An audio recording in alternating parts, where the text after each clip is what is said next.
That question, यहाँ पे आपको दिया हुआ है acylation of aniline decrease the reactivity of benzene ring as compared with the aniline.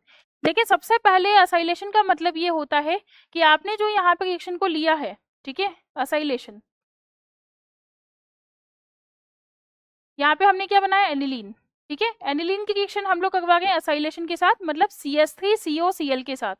तो यहाँ नाइट्रोजन पे क्या प्रेजेंट है, लोन पेयर्स प्रेजेंट है, और ये वाले जो लोन पेयर हैं ये किस पे अटैक करते हैं, इस इलेक्ट्रॉन डेफिशिएंट कार्बन पे अटैक करते हैं। तो यहाँ पे क्या बनेगा, NaCO-CH3। बेसिकली हमने यहाँ पे क्या किया है, ये वाला जो ग्रुप यहाँ पे दिया हुआ है CH3COCl, इससे हमने इसको क्या किया है, एनिलीन को प्रोटेक्ट किया है। प्रोटेक्ट करने के बाद यदि आप लोग देखेंगे इसमें, तो ये वाला जो ग्रुप है NH2, ये इस पे क्या लगा है, प्लस एम इफेक्ट, मतलब ये क्या है, इलेक्ट्रॉन डोनेटिंग इन नेचर है। इसका मतलब यहाँ पे ESR वाली जो रिएक्शन होती है उसकी रिएक्टिविटी को क्या करता है, इंक्रीज करता है, उसकी रिएक्टिविटी को क्या करेगा, इंक्रीज करेगा। लेकिन ये जो ग्रुप है NaCO-CH3, क्योंकि ये मॉडरेटली एक्टिवेटिंग ग्रुप है, मॉडरेटली, क्यों है मॉडरेटली एक्टिवेटिंग ग्रुप, क्योंकि ये दोनों तरफ रेजोनेंस में क्या होता है, इन्वॉल्व होता है। जैसे कि हमने यहाँ पे लिया NH3 double bond O CH3, अब इसका जो लोन पेयर है वो बेंजीन के साथ भी रेजोनेंस में इन्वॉल्व है और इसके साथ भी रेजोनेंस में इन्वॉल्व है, इसलिए ये मॉडरेटली एक्टिवेटिंग ग्रुप होता है, जबकि ये स्ट्रॉन्ग एक्टिवेटिंग ग्रुप होता है, ठीक है, स्ट्रॉन्ग एक्टिवेटिंग, स्ट्रॉन्गली एक्टिवेटिंग।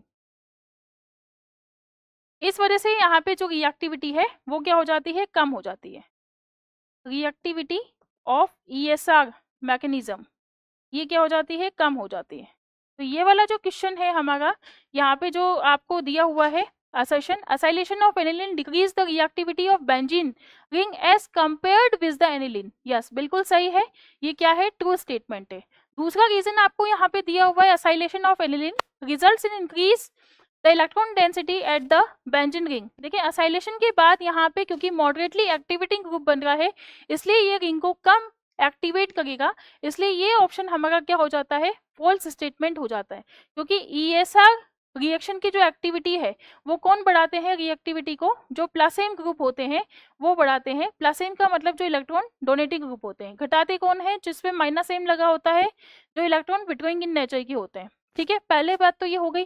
दूसरा इंपॉर्टेंट बात यहाँ पे ये है कि जो मॉडरेटली डीएक्टिवेटिंग या मॉडरेटली एक्टिवेटिंग ग्रुप होते हैं वह स्ट्रांगली एक्टिवेटिंग के कंपैरिजन में थोड़ा कम रिएक्टिविटी को शो करते हैं।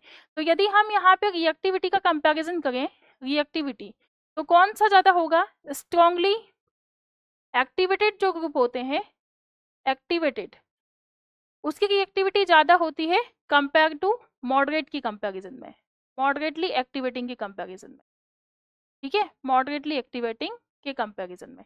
तो इसका जो आंसर है वो क्या हो जाएगा, C option will be the correct answer. तो एक यहाँ पे असर्शन ट्रू है और रीजन उसका फॉल्स है।